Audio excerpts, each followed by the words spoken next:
conforme nós combinamos na outra parte da aula, então vou seguir a exposição sobre o Estado e sobre as bases do Estado, que aí não é mais Estado liberal. O que aconteceu com esse Estado liberal nos séculos XIX, XX e XXI?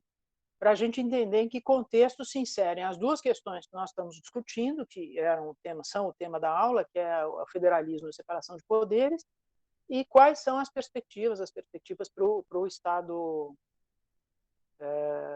federal e no Brasil, para responder à questão que foi feita antes, qual é a perspectiva para a nossa democracia contemporânea no Brasil.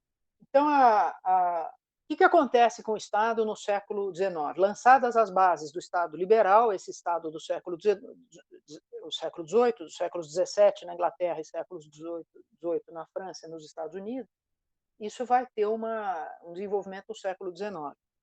Com essas bases do Estado liberal, de uma certa maneira, tem uma ordem social, uma ordem jurídica que se estabelece e que segue em paralelo, de uma certa maneira, remove amarras para a expansão do capitalismo. Então, o capitalismo se expande. Depois de 1830, ele tem um crescimento vertiginoso. A máquina a vapor e os transportes, nem sempre a gente lê isso na história, no ensino médio, e nem sempre se dá conta do que é. Os transportes e as ferrovias, eles são comparáveis, mal comparáveis, mas são ao que é a internet nos anos 90 e nos anos 2000. Eles criam uma condição de comunicação no mundo sem precedentes. Então, as pessoas circulam, as mercadorias circulam, a intensificação das trocas comerciais no mundo se acelera imensamente. Isso vai acontecer no Brasil exatamente no período republicano, quando no fim do Império, e o Império também cai, porque ele cai a Lei Áurea, cai a escravidão de uma vez, mas quando cai a escravidão já tinha um modelo que estava se encerrando. E dos símbolos do novo período que vem é exatamente o começo das ferrovias no Brasil, né, no estado de São Paulo, que vai sinalizar um outro período, a entrada do Brasil num período mais moderno, de dinamismo econômico. Então, no século XIX, na Europa, esse dinamismo econômico vai ser acompanhado de um contraponto. A Europa tinha passado por um período de guerras muito grande, que é o período napoleônico. Em 1815 se encerra esse período com o Congresso de Viena e tem início uma coisa que o Karl Polanyi é um autor, um economista, escreveu um importante livro chamado A Grande Transformação, que eu recomendo para quem tiver interesse em ter conhecimento da diferença entre a economia planificada e a economia liberal. E ele diz que a economia liberal, a ideia do livre mercado, é uma ilusão. Na verdade, o livre mercado foi promovido pelo Estado, e nada mais planejado do que a economia de mercado, que é o mercado autorregulado, que ele chama, uma mistificação. Mas ele diz que então começa um período que é o que ele chama de paz de 100 anos. A Europa vive a paz de 100 anos, o período de formação dos Estados nacionais, mas é um período em que se convive com a possibilidade de eclosão do movimento revolucionário. Desde a Revolução Francesa, então a Revolução Francesa, como eu disse rapidamente na primeira parte da aula, ela teve dois momentos. Tem um momento violento da queda da Bastilha, depois vem o processo constituinte, que era inovador, tanto que tem a teoria de Sieyès, do Abade Sieyès, do poder constituinte, e se começa o movimento para fazer uma Constituição que vai resultar na Constituição de 1891 da França, que é uma Constituição basicamente conservadora. Ela consagra algumas coisas, a separação da Igreja e do Estado, o fim das corporações de ofício, então o fim do período medieval, mas ela mantém a monarquia e coisas que só vão ser derrubadas na Constituição seguinte, que é de 1893, que é o governo jacobino, que é que inaugura o período do terror, dura mais ou menos 1 ano e meio, e vai despertar na Europa. Depois esse movimento do terror, chefiado por Robespierre e o Comitê de Salvação Pública, o Comitê de la Salut Publique, ele vai criar um governo de uma certa maneira insustentável, mas aquilo vai ser a sombra durante todo o século XIX do que a revolução poderia fazer. O que eu queria marcar é isso. Esse modelo da Revolução Francesa, à medida em que do século XIX as empresas vão se desenvolvendo, vai se formando um movimento operário e vai se formando um medo do que pode ser a revolução. Então isso vai no século XIX, no século XX, vai haver sempre uma tensão de forças entre o movimento dos trabalhadores, que vai dar origem à pressão pelo movimento social. Isso é importante a gente marcar, porque a Constituição Social no Brasil não aparece que meia dúzia de iluminados botou lá o artigo 5º e depois o título da ordem social. Aparece porque tem um movimento no mundo que tem a ver com o operariado, tem a ver com o trabalho, e o declínio desses direitos tem a ver com o declínio da regulamentação do trabalho, com o mundo do trabalho. Então, tem o mundo do trabalho e tem o mundo do capital que vão se desenvolvendo em paralelo, como duas faces da mesma moeda. Então, o movimento dos trabalhadores é muito forte, e a Europa vive convulsões a ponto de 1848, que é o ano de publicação do Manifesto Comunista por Marx e Engels, em que eles começam dizendo o fantasma ronda a Europa, é o ano que é consagrado, que é intitulado, em que acontece a chamada Primavera dos Povos, quer dizer, que tem revoluções para ocorrer em vários lugares da Europa. Essa transformação, isso é uma coisa interessante da gente ver também, para a gente rebater a ideia de que a estabilidade, o mundo estava estável. O mundo é uma realidade instável, ora com mais períodos de estabilidade, ora com menos. Na Inglaterra tem uma coisa importante, é que é aí que se lançam as bases das reformas eleitorais. Então, alguém anotou na primeira parte da aula que é o aniversário do sufrágio feminino, salvo engano, esse ano. E, de fato, o sufrágio feminino ele vai ser consagrado nos Estados Unidos, eu acho que é em 1918, salvo engano. No Brasil, é com a 1932, com o Código Eleitoral, ele faz parte dessa luta. Na Inglaterra, é uma luta que começa com as reformas eleitorais, vão acontecer em 3 rodadas, na década de 30, 1832, salvo engano, depois na década de 60, 1867, depois na década de 80. E é uma luta interessante, porque ela envolve uma luta social muito grande. Eu acho que uma coisa importante é o movimento cartista, também é um documento que eu sugiro que vocês leiam, não vou postar aqui porque isso alongaria muito, mas o movimento cartista ele tem alguns pontos de reivindicação, um deles é a reivindicação de pagamento de salário para os parlamentares.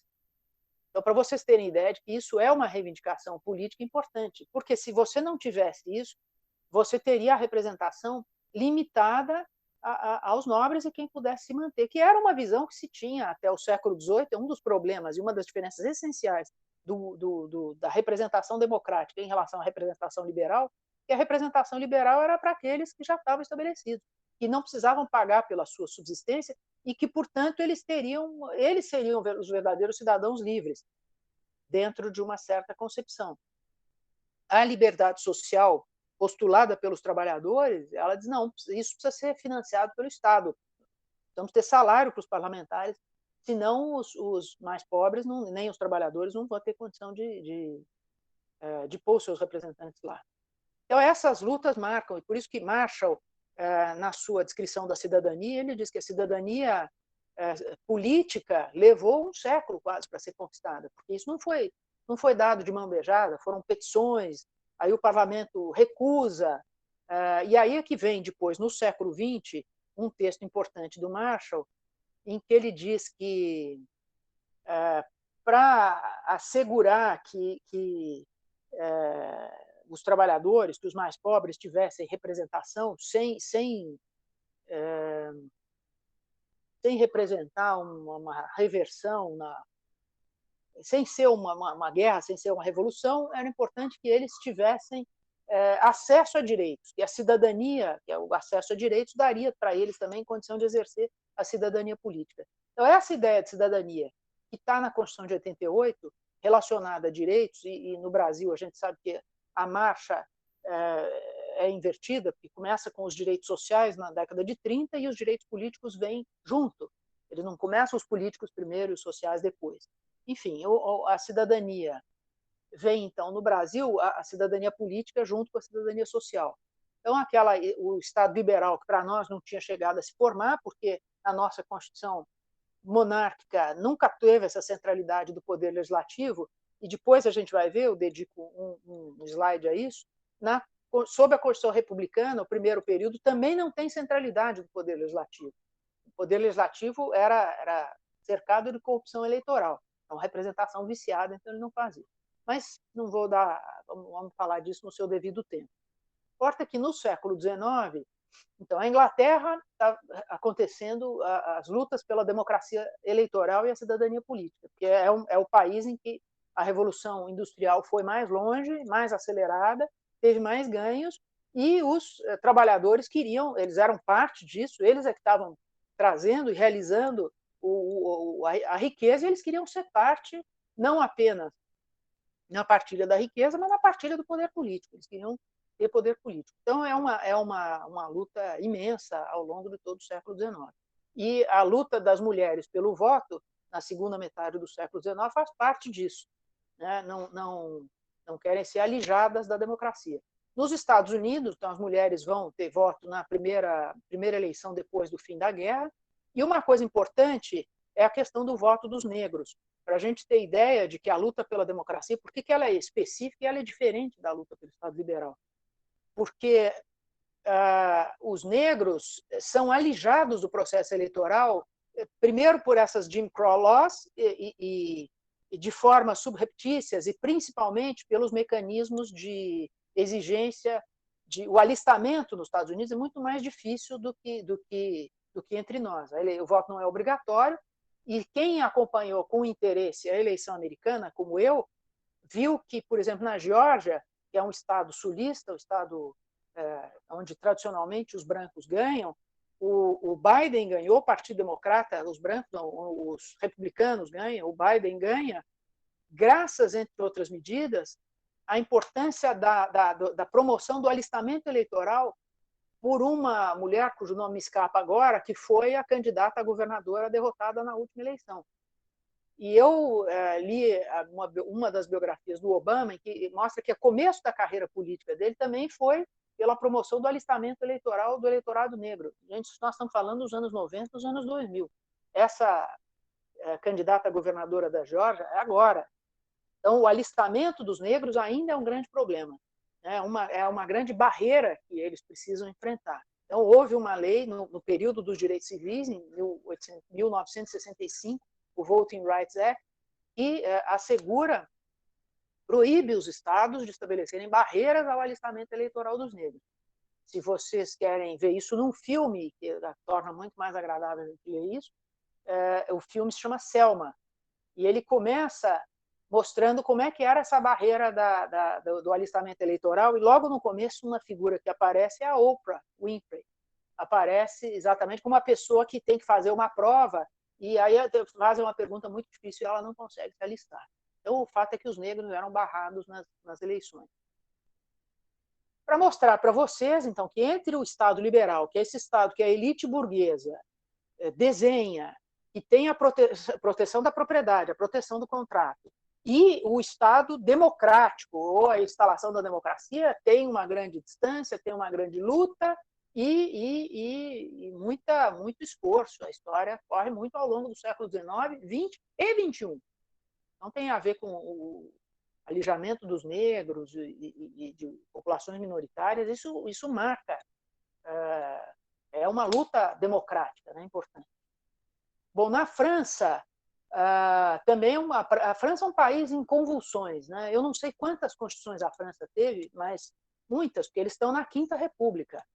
Né? Então, eles têm esse período que é no século XIX, marcado pela obra emblemática de Marx, o 18 Brumário de Luiz Bonaparte, em que ele conta o golpe que levou ao poder Luiz Bonaparte, que era uma figura desacreditada, realmente era um nada político, e, para surpresa de muitos, ele chega ao poder, contrariando a Constituição da época. Ele tinha garantido que ele não concorreria, ele chega ao poder, ele revoga a Constituição da época, e ele fica no poder por mais de 10 anos, é o Segundo Império da França. E é aí que o livro de Marx, que é considerado o livro que dá subsídios, né, na teoria do Estado, na teoria marxista não tem uma teoria de Estado. É onde ele mais perto disso chega, onde ele descreve e que ele diz que o Estado é o comitê gestor dos assuntos da burguesia. E que, na verdade, para a burguesia, era melhor não.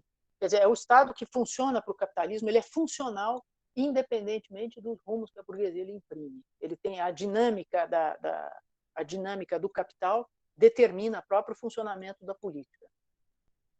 Por fim, no caso, então tem na França, depois em 1871 ocorre a Comuna de Paris, e em 1875 é a proclamação da Terceira República.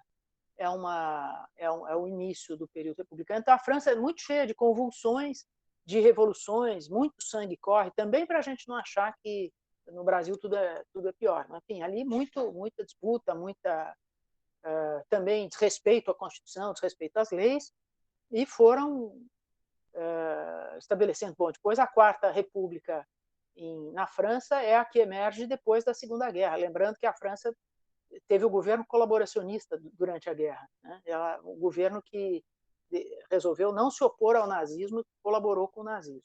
E aí tem a Quinta República, em 1958, sob de Gaulle. Bom, nos Estados Unidos, nesse período, então eu já comentei, no século XIX ocorre a Guerra de Secessão, que faz né, uma divisão muito profunda do país, uma guerra sangrenta. Depois vem as emendas da Reconstrução, que são esvaziadas por decisões da Suprema Corte em 1896, que é essa jurisprudência do equal but separate, né, que é iguais mas separados, que consagra a segregação racial, no caso Plessy versus Ferguson, que só vem a ser revertida em 1954 com o caso Brown versus Board of Education, que é o que reconhece o direito dos negros frequentarem as escolas. Mas que, apesar de ter essa decisão da Suprema Corte, tem até uma coisa muito... né, tem uma iconografia muito vasta, fotografias. Tem uma fotografia do... eu podia ter trazido isso para pôr num slide, do governo do Arkansas, se eu não me engano, resistindo, e vem a polícia para obrigar ele a deixar as crianças negras frequentarem a escola. Existe uma resistência dos governos estaduais. Estou mostrando que a democracia não é uma conquista fácil, não vem por lei, tem um embate político. E é isso que eu estou tentando, isso que eu estou reiteradamente invocando, mostrando para vocês como é que as bases políticas do direito, como é que esses compromissos que estão na legislação, eles sobrevivem na medida em que eles têm um lastro político, eles têm um compromisso político por trás.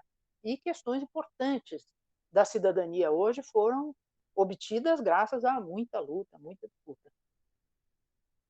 No século XX, é o século do Estado Social. Então, o século XIX é o estado da conquista da democracia e o século XX é a marca do Estado Social. Então, é aquele em que, para surpresa da humanidade, aqueles 100 anos de paz ao que o Karl Polanyi tinha feito referência, acabam. Quer dizer, o mundo tinha ficado em paz desde o final das guerras napoleônicas. Não é uma paz contínua, mas não tinha guerras entre as potências, não tinha guerras muito longas. E 1914 é o fim desse período, que é uma guerra de grandes proporções, é uma guerra sangrenta, inclusive aquele pacto de estabilidade entre as nações se rompe, né, uma guerra em que, inclusive, inventos são usados para matar a humanidade, etc., e termina com isso termina uma era da humanidade. Então, o Eric Hobsbawm, historiador, escreve no seu livro Breve Século XX, é um século que começa para ele justamente com a Primeira Guerra, o fim da Primeira Guerra, e vai terminar com a queda do Muro de Berlim. Então, a Primeira Guerra ela termina com a formação, com a Revolução Russa, em 1917. Em 22 vai se formar a Revolução Russa, vai se formar a União Soviética, que vai ser o grande contraponto do poder americano que está crescendo, né? O poder dos Estados Unidos vai crescer ao longo do século e vai ter como contraponto não só o poder dos Estados Unidos, mas, por exemplo, ele atribui a derrota na Alemanha na Segunda Guerra ao poder da União Soviética. Então, ela vai ser, por isso que entender o fim da União Soviética, em 1991, com a queda do Muro de Berlim, também demarca o fim de uma era no mundo, o fim de uma era política. Mas, só para detalhar um pouco mais isso. Então, o fim da Primeira Guerra, com a Revolução Russa, a formação da União Soviética, a partir daí tem origem a criação das primeiras organizações internacionais, a OIT, a Organização Internacional do Trabalho, que está aí até hoje, que é justamente a organização dos trabalhadores, é o contraponto ao capital que vai crescer freneticamente ao longo do século, já vinha crescendo no século XIX, século XX, século XXI, vai crescer cada vez mais sem fronteiras, né?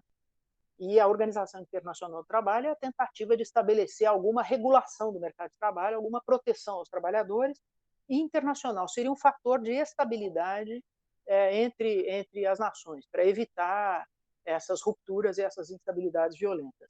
E a outra tentativa é de criar a Liga das Nações, que malogra malogra na década já em 29, justamente porque os Estados Unidos tinham sido o seu patrocinador, o presidente patrocina, mas não consegue obter o apoio do Congresso. O Congresso não ratifica a criação da OIT e ela malogra. Aí tem origem a segunda ruptura nesse período, que é a crise de 29. A crise de 29 nos Estados Unidos, que coincide com o período de ascensão dos governos totalitários na Europa, né? O fascismo na Itália começa na década de 20 e o nazismo na Alemanha a partir principalmente de 33, exatamente o ano, salvo engano, é o ano do incêndio do parlamento alemão, que estava naquela primeira fotografia. O importante para marcar na crise de 29 é a resposta que vem a ela, que é o governo americano do New Deal. Esse é o primeiro governo social, na verdade. Embora a gente marque as constituições sociais como surgindo a partir de 1917 no México e 1919 na Alemanha, Constituição de Weimar, elas são constituições de pouco impacto prático e de pouca sobrevida, porque a Alemanha, já no final da década de 20, está mergulhada no processo de hiperinflação. Então, é uma Constituição que não chega a reger a vida do país. Ela tem algumas ideias que vão ser inspiradoras depois da Lei Fundamental da República Federal da Alemanha. A grande experiência de Estado Social que marca o início desse tipo de governo é o New Deal nos Estados Unidos. E ela vai ser muito importante porque é quando se cria, então, nos Estados Unidos, quando se cria a Lei do Seguro Social, é a primeira vez que os Estados Unidos tem uma ministra mulher, que é a ministra Perkins. Eu li uma biografia dela que é muito interessante, porque era tão... não era usual ter uma ministra, então até o protocolo dela, como é que ela ia se comportar, era uma coisa assim, né, que ela se comportava como as esposas dos ministros, né? Se ela entrava antes, se ela entrava depois. Bom, mas isso é uma parte do folclore. O fato é que a época em que os Estados Unidos cria o seguro-desemprego, cria as frentes de trabalho, em que ele proíbe o trabalho infantil e restringe muito o trabalho feminino, justamente para criar oportunidades de emprego para os chefes de família. Então, o Estado Social vem daí. E uma coisa importante é que o New Deal é chefiado, conduzido pelo presidente Roosevelt, que vai ser o presidente americano, vai conduzir os Estados Unidos para a saída da guerra. E ele chega a se eleger no fim da guerra para um quarto mandato. Ele só não cumpre porque ele morre antes. Mas ele cria as bases da ONU. A ONU é uma organização supranacional, uma organização de estados, que tem a marca, tem o DNA dos Estados Unidos. Por isso, quando Trump atacava não só a ONU, mas a OMS, aquilo causava, primeiro, uma grande estranheza, porque são organizações que têm a marca da liderança americana. Então, o enfraquecimento dessas organizações internacionais impede todo o esforço que o governo Biden vai fazer para retomar isso. Esse enfraquecimento já vinha acontecendo. E o governo Trump, acho que um pouco sacramentou isso. Significa o fim de uma era, o fim de um período, né? Então, quando o Roosevelt trabalha, e é o surgimento, é aí que surge o Estado Social, a ideia de intervenção do Estado, não apenas na economia, mas nas políticas sociais, e é o momento em que os Estados Unidos põem fim, de uma certa maneira, àquele período de federalismo dual, em que os estados tinham total autonomia, que o governo da União era um governo fraco e o Congresso é que mandava. Então, sob o New Deal, essas duas coisas são revertidas. O Roosevelt tem uma liderança muito grande, cria as agências federais, o governo da União passa a ter um papel muito importante e, então, ele tem um papel de centralização federativa e outra, ele banca, ele desafia a Suprema Corte em diversas medidas, porque a Suprema Corte tinha uma visão liberal, chega a sinalizar que vai barrar as medidas do New Deal. E primeiro, ele ameaça aumentar o número de membros da Suprema Corte e ameaça com a aposentadoria dos membros da Suprema Corte. E aí acaba se estabelecendo um acordo, ele não faz isso e consegue validar perante a Suprema Corte as principais medidas do New Deal. E com isso o governo social, ele influencia muito a produção jurídica daquela época. O Estado Social americano tem muita produção do direito dando suporte a essa nova maneira do Estado estar presente. E em que pese a reversão que vai acontecer depois, no fim do século XX, isso permanece. A base do governo social nunca foi desfeita. Ela foi enfraquecida, ela foi rachada, mas ela está aí e ela provavelmente vai ser reconstruída agora, pós-pandemia, porque não há outra saída possível. Bom, então eu dizia que o Roosevelt leva toda essa marca para depois da guerra. Então, a Segunda Guerra Mundial é um grande momento de ruptura no mundo, tem uma leitura de que é uma espécie de continuação da Primeira Guerra, e ela termina com a criação da ONU. Né? Não é que ela termina com a criação da ONU. Ao término da Segunda Guerra, surge a ONU a partir daquela ideia da malograda Liga das Nações, com a ideia de que a estabilidade no mundo dependia de ter um concerto das nações, um espaço para negociação entre as nações. Então, a linguagem, e a partir daí, então, surgem algumas ideias que no direito administrativo parecem grandes novidades, mas elas surgem aí. O soft power dá origem a soft law. Então, a partir daí, até como alternativa da guerra, se desenvolve muito as ferramentas da diplomacia. Claro, o mundo entra em tensão, porque depois, em 1947, dois fatos acontecem. O pós-guerra acontece, quando começa a Guerra Fria, porque a União Soviética estabelece uma grande tensão e o mundo vive uma preocupação de que podia eclodir a guerra nuclear a qualquer momento. A gente hoje está vivendo esse flagelo da pandemia, a gente não deve tentar consolo, mas o conhecimento histórico da longa duração nos lembra que já houve momentos tremendos no mundo. Né? Então, ali, a ameaça da catástrofe nuclear era um medo presente, né? Que a União Soviética soltasse uma bomba, que os Estados Unidos soltassem uma bomba e que a humanidade se extinguisse. E isso não acontece graças a certos acordos em que se estabelece a Guerra Fria, quer dizer, não é a guerra quente das bombas, mas é a guerra das tensões diplomáticas, a organização do mundo em dois grandes blocos, da geopolítica mundial em dois grandes blocos, o bloco em torno dos Estados Unidos, o bloco em torno da União Soviética. O welfare state na Europa, o estado de bem-estar, é uma resposta a isso, porque o medo do governo, o medo do comunismo era tanto que os Estados Unidos patrocinam, e vão fazer isso depois pelo Plano Marshall, eles têm uma presença, inclusive na influência sobre as eleições, tem um grande medo nas eleições italianas nos anos 40, porque o Partido Comunista podia ganhar. Então, aquela sombra da revolução, aquele medo dos comunistas estava ali presente. E, graças a isso, então, se desenha o estado de bem-estar, que também coincide com um momento de muita riqueza na Europa. Momento de industrialização, de reconstrução, de reconstrução das cidades, e aí se forma, isso é um fator de estabilidade social, e, curiosamente, o Biden fez um discurso recentemente sobre isso. Um dos fatores da estabilidade social é ter uma classe média. Então, as políticas sociais são um imperativo de dignidade humana, etc., mas muito da sustentação política delas vem da percepção de que elas são necessárias para a estabilidade social. Se você tiver muita desigualdade, muita pobreza, né, você vai viver uma instabilidade política permanente. Não tem instrumento de direito administrativo, legislação, agência, nada disso que vai garantir. Isso quem tem que garantir é a base, é o compromisso social subjacente.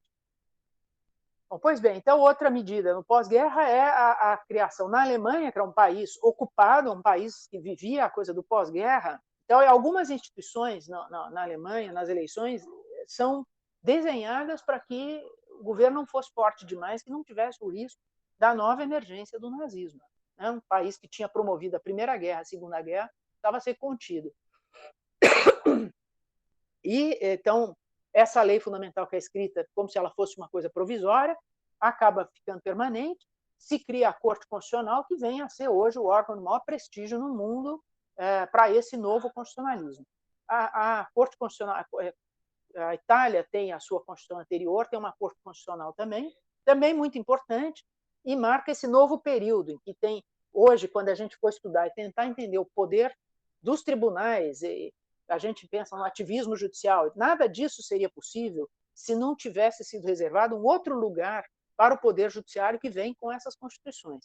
Então, o texto que simboliza isso, a frase que simboliza isso, é uma frase de Konrad Hesse, que era um antigo ministro da Corte Constitucional Alemã, que dá título a uma conferência sua, publicada em livro, que é a Constituição como Norma. O que a nova característica do papel dos tribunais a partir desse período é que a Constituição não é mais lida como um mero pacto político, ela passa a ser lida como uma norma obrigatória.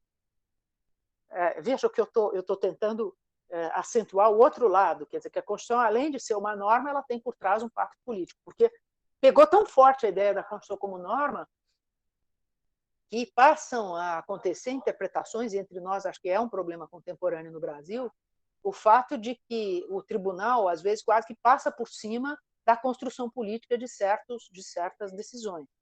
Às vezes legitimamente e às vezes dando margem a questionamentos. Esse é um problema que tem a ver com a pergunta do Luciano. A democracia contemporânea do Brasil precisa ter mais clareza de qual é o papel de cada um dos poderes. Não é só quais são as regras para frear a invasão de um poder sobre o outro, mas, já dizia Montesquieu, só o poder detém o poder. Todo aquele que detém, só o poder contém o poder. Todo aquele que detém o poder tende a dele abusar. Então, a ideia de que você cria regra, uma norma, e com isso você freia o poder, não é verdadeira. O que freia o poder é ter um poder equivalente. Então, os poderes têm que ter tamanhos equivalentes e prerrogativas equivalentes, e aí eles impedem o abuso que aconteceria normalmente. Então, esse é o mecanismo. Então, o fato é que esse nosso modelo, com essa prevalência do poder, com esse protagonismo do poder judiciário, teve origem nesse modelo do pós-guerra. Bom, esse modelo, então, dura 30 anos, mais ou menos, o welfare state nos países europeus, e ele vai começar a enfraquecer a partir dos anos 80, quando tem origem o chamado neoliberalismo, que se caracteriza por alguns fatores. O governo da Thatcher nos Estados Unidos, que trata uma verdadeira guerra contra os sindicatos, e ela acaba vencendo. Então, ela põe os sindicatos de joelho, que eram a força social que sustentava o Estado Social lá. A partir daí começa um desmonte, um desmantelamento do Estado Social, que também é denunciado em alguns filmes. E nos Estados Unidos, o governo Reagan, que vai fazer um contraponto ao que tinha sido a supremacia dos governos democratas e dos governos, especialmente do governo dos direitos civis nos anos 60. Aquilo vai passar a ter um freio, né? Tem o Nixon nos anos 70 e depois o Reagan nos anos 80. E em 91, com a queda do Muro de Berlim, aquele contraponto aos governos puramente liberais desaparece. Então, a grande sustentação do Estado Social perde a sua referência e isso vai dar lugar, então, ao neoliberalismo, a uma mudança do papel do Estado com a financiarização sem precedentes. O Estado passa a se financiar não apenas só com as receitas de tributos, mas com empréstimos que ele toma do setor financeiro. E aí ele vai ficando refém do sistema financeiro, isso acontece no mundo inteiro, momento das privatizações, etc. E outro fato importante que tem nesse período é a formação da União Europeia em 1993. Isso vem por uma evolução da Comunidade Econômica Europeia, o Mercado Comum Europeu, e em 93 e ao longo dos anos 90, a Europa se estrutura, hoje ela é composta por 27 estados, e ela chega a ser comparada nos anos 2000 a uma federação, ela chega a caminhar perto do que foram os Estados Unidos. Depois isso é revertido, porque os anos 2000 são anos de muita turbulência, e ela tem o estatuto de confederação.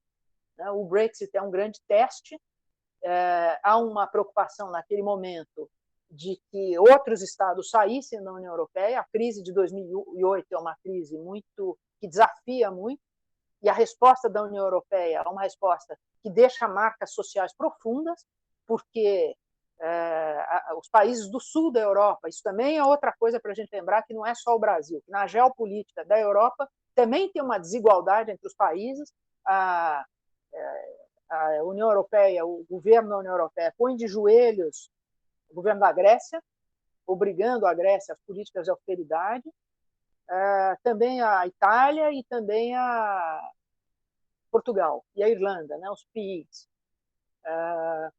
E até agora, isso é interessante para a gente olhar, a Europa aprovou no ano passado um programa de auxílio muito ambicioso, de 750 bilhões de euros, para ser pago em mais de 40 anos. E uma das explicações para ela estar fazendo isso, que a Europa está pondo dinheiro, agora o governo da Itália acabou de ser substituído, e uma das responsabilidades que eles têm é fazer um plano para usar os recursos que eles vão receber da União Europeia.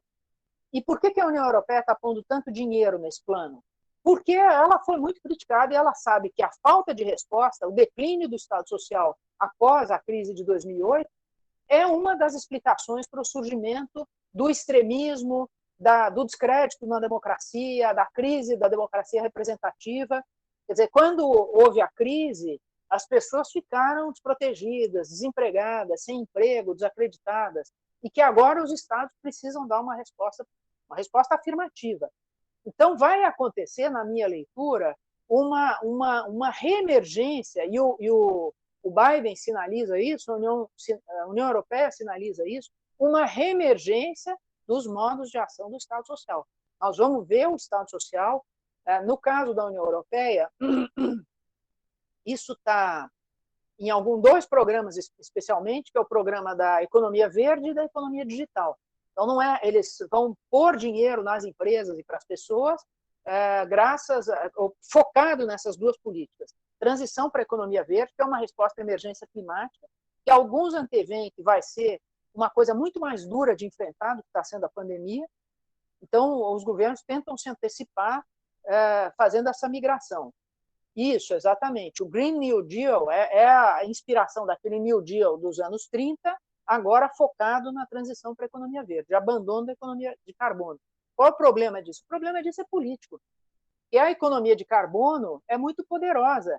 E aqueles que vendem o petróleo tal, não vão abrir mão do seu poder tão fácil. Não vão, não é uma questão de... Por isso que você não entende essas mudanças jurídicas se não entender a base política. Esses movimentos, essas inflexões políticas, elas têm vencedores e perdedores. Perdedores serão os atuais detentores da economia de carbono, de posições privilegiadas na economia de carbono. Então, essa será a transição para a economia verde. Quem tiver interesse, eu tenho 2 alunos meus publicaram um artigo no Jota, o Caio Cordeiro e o Matheus Vilela Lima, saiu no começo desse ano no Jota sobre esse programa europeu chamado Próxima Geração, Next Generation. Eles explicam, inclusive, a disputa entre os países, só para vocês terem noção do que está em questão.